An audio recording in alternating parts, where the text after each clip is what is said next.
This war of mine is basically a sort of mashup between resource management, RPG action, side-scroller, and it's kind of hard to explain, but basically during the day you're at your base, making food, upgrading your facilities, interacting with random people that show up at the door, or just sleeping off the night, which is when you go out scavenging. What you do while you're out at night is your choice. You're given basic information on each of the locations available to you, more of which become available over the course of the game, and you're also told what sort of loot is still there, because you can revisit the same location more than once. The game is set in a besieged city locked into some kind of civil war. Not a whole lot of information is given about the war, which is fine, because the game isn't really about the war, it's about what it does to the people stuck in the city. So you sort of have a choice here. You can just murder defenseless old couples because you need their stuff, or if you prefer, you can help out people and engage in trade. If you'd rather not engage in any human contact at all, you can also just sneak around them in order to get what you want and steal everything on the way there. The combat isn't hugely complex. Basically, you click on someone to attack them. If they don't know you're there, you'll take them down from stealth, and if you have a gun equipped, you can attack from range, less accurately the more far away you are.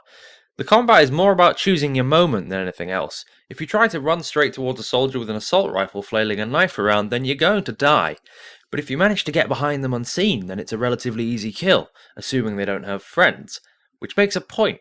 Why do I have to scavenge alone while there are gangs of multiple people at most of the locations? I don't see why you would ever want to send someone out alone, and imagine the awful things you could do with two people. Fred is happily chatting away with the homeless man while Catcher sneaks up behind with a crowbar. The daytime portion of the game is a well-tested concept. Essentially it boils down to happiness, hunger and tiredness. Doing really shitty things to people at night will make your people depressed. The converse is also true.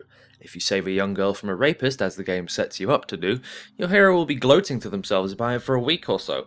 If a person was either out scavenging or on guard at the night, then they'll be tired during the day, so you'll have to have them either sleep through the day or make a point to let them sleep that night. Food is the thing I had the most difficulty with.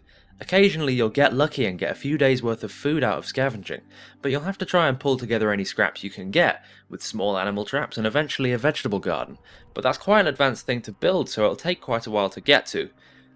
The traps are basically a way to double raw meat, but it can take anywhere from 1 to 4 days, so it's quite an investment, and you can only have 2 at a time, so you will always have to be scavenging for food. People will show up at your door during the day. There's a trader who comes every now and then. You barter with items since there's no real currency, and I often found myself trading away valuable weaponry or medical supplies just to get enough materials to get that next upgrade or item I wanted. I always seemed to have a massive excess of meds and bandages, and I could never bring in enough of the basic building materials thanks to the limited inventory of your scavengers. I really think there should be a backpack item or something similar that allows you to bring back more with each run.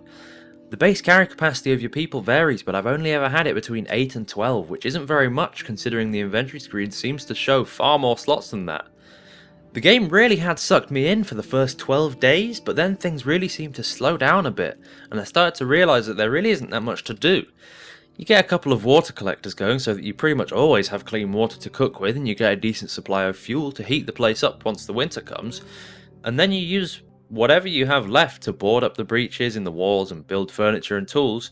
People are happier if there are enough comfy chairs and beds to sleep in, and a good supply of coffee or cigarettes if you have any smokers or coffee drinkers in your crew. I'm not sure if there's an end game, to be honest, but from my brief searching to see if there's really anything more to the game, there really doesn't seem to be one. The game's had glowing reviews pretty much all around, and I do agree that what it does incredibly. I have zero moral compass when it comes to doing terrible things in video games, and even I felt a little bit bad when I bludgeoned a sickly old woman to death with a crowbar in front of her loving husband, only to leave him running around in panic as I looted them for everything they were worth.